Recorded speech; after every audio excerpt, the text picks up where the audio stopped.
Path of Exile 2 is now available for early access on Xbox Series X and S, PS5, and PC.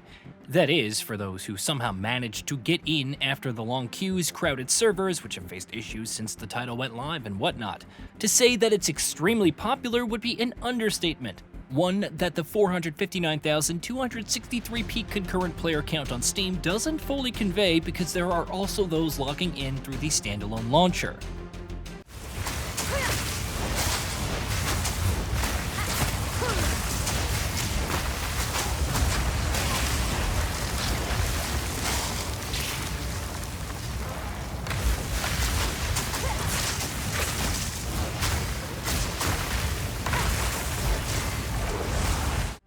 Game director Jonathan Roberts revealed before release that they passed 1 million early access redemptions.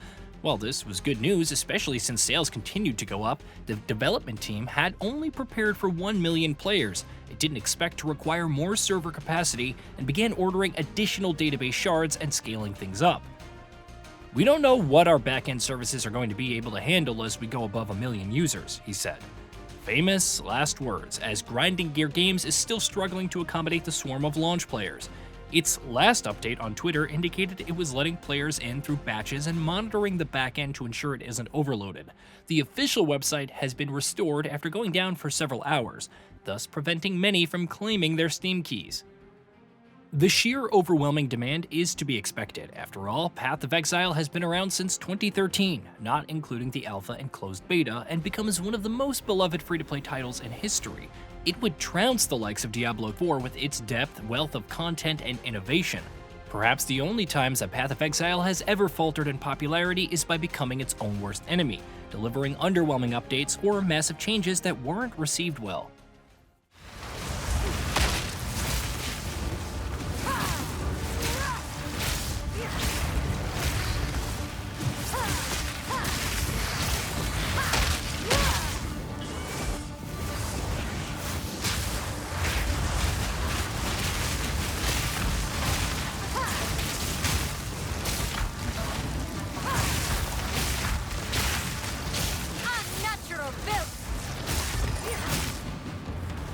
Path of Exile 2 generated excitement from the first announcement trailer back in 2019, and the hype has only increased 100-fold ever since. The sheer number of delays also exacerbated the mania of players who wanted to get their hands on it. What makes the game so addictive for so many players?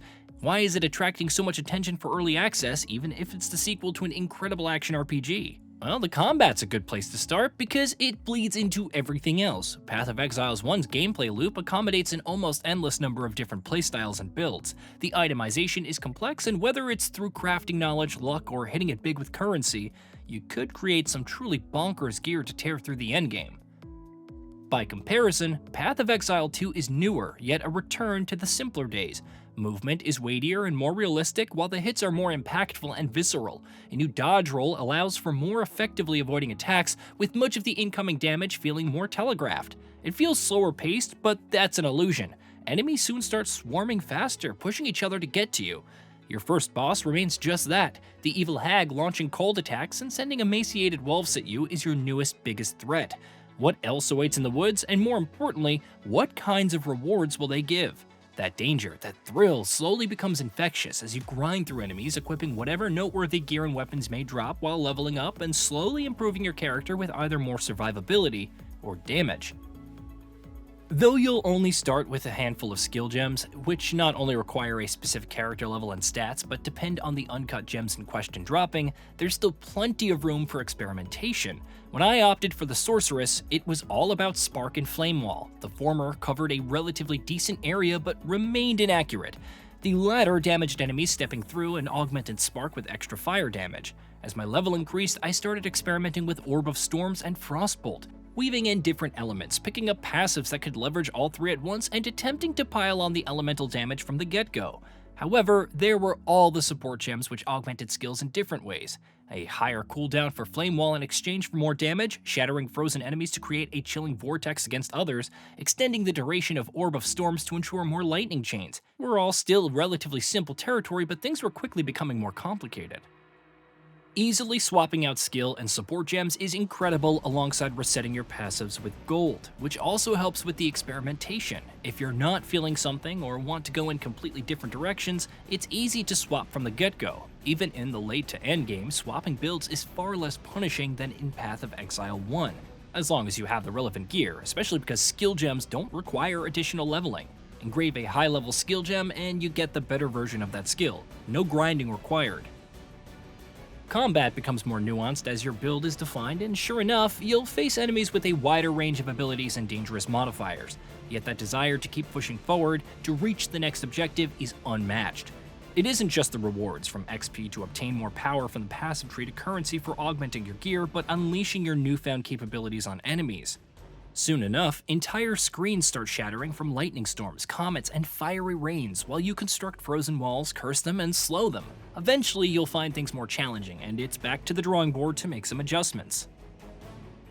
As worthwhile as your gear and weapons may seem because of how they fit your requirements, it quickly becomes apparent that higher level loot is better in the long run because of the higher stat rolls. Since entering cruelty difficulty will stifle your resistance, reducing them by as much as 50%, you need to change things to survive. You can't deal damage if you're dead after all. It's yet another thing that you'll pursue near endlessly, even as things become more challenging in the endgame. And if the campaign didn't keep players addicted throughout, they have no hope for escape in the end. The Atlas of Worlds is tailor-made to make you go just one more map. Waystones are necessary to access nodes and enter the maps to slay enemies, but you're also on a path towards specific objectives like the Lost Towers. While you could prioritize them, there's also the desire to check out nodes with bosses or additional systems like Delirium and Ritual, which can confer specific benefits to your equipment or provide more currency and gear. If you die in those maps, those modifiers are gone, and it's try again on the next node. Just one more map, you'll once again say. Of course, Waystones can also have modifiers, increasing monster difficulty in different ways, yet upping the quantity of dropped items, including more Waystones. By the time you clear out different tiers and earn points to allocate to your Atlas tree for further tuning your endgame experience, you're probably already over 50 hours deep. It's already beyond too late, so the only thing left to do is keep going. All of this is just for one class. If you get bored or want a change of pace, there are 5 other compelling options to choose from, each fun in their own way, and thus the cycle begins again. Such is the Path of Exile experience, but with Path of Exile 2, the addiction feels better than ever. Hey, did you know that we at GamingBolt upload new videos every day? Stick around, drop a like, subscribe, and hit that bell, and let us know what kind of content you'd like to see in the future with a comment below.